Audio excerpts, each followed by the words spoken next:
Hello mga kachabi, for today's video, mag-renovate po tayo sa ating bahay kubo na pinagawa ko nung last 2017. So ngayon, ipa-renovate natin kasi nga sobrang sirang-sira na talaga. Kaya ayun, pa-renovate natin.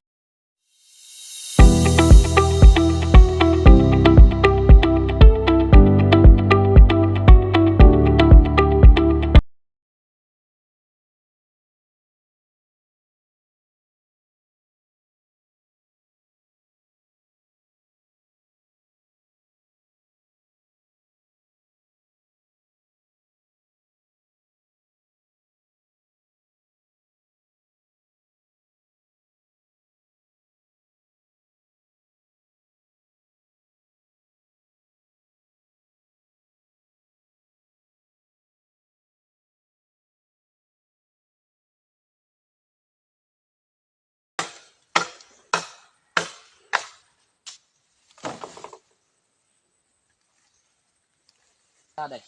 Lumpia.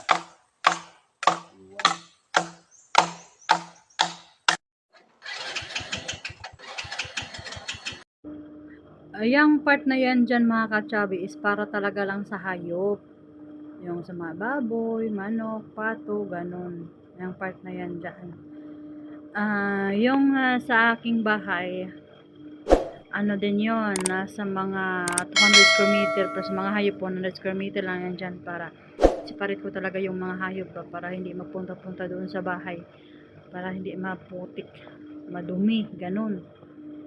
Kaya yun mga kasabi, kuha muna tayo ng kawayan. Pagtapos ng kawayan, ayan, giniba na ni daddy yung ating bahay kubo. Pagtapos nun, ayan, start na tayo sa ating skeleton. So parang bahay din yan mga kasabi. Alam nyo mga kachabi ay ano, yung bahay namin ganyan lang. So mas maganda nga yan ngayon. Pero soon, malay natin pag uwi ko, dyan tayo titira matulog. Presko dyan. Tira ka dyan, no? Iya, dia.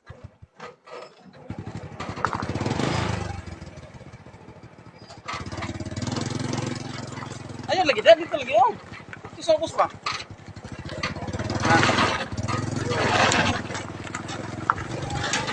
Okay na?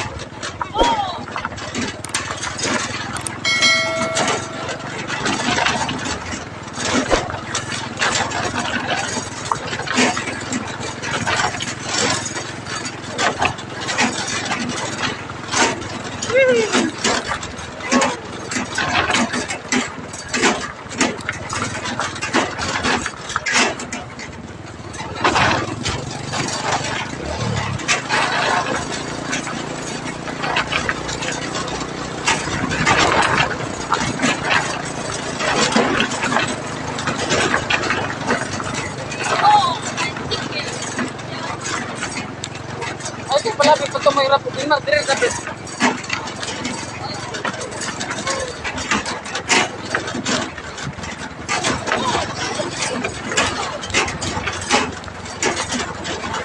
So yung mga kachabi, silipin na po si daddy.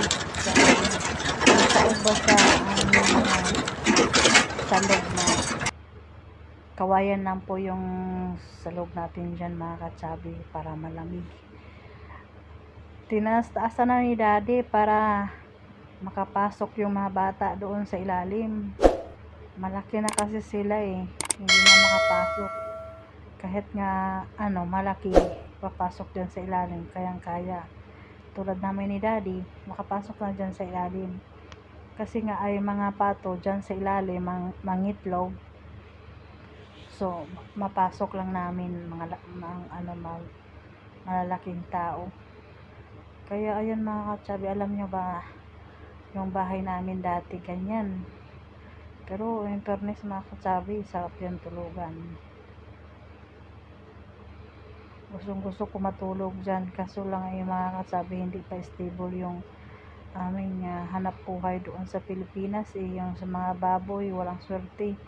Yung mga manok, walang masyadong nag-alaga. Pati yung mga pato, wala na. hindi na nakaitlog. Nag-extend ako dito 1 taon lang naman yun. Hindi ko alam kung makatapos na doon yun sa bahay. So gusto ko talaga matapos yun para wala na akong ibang isipin, para focus na lang ako sa baboy.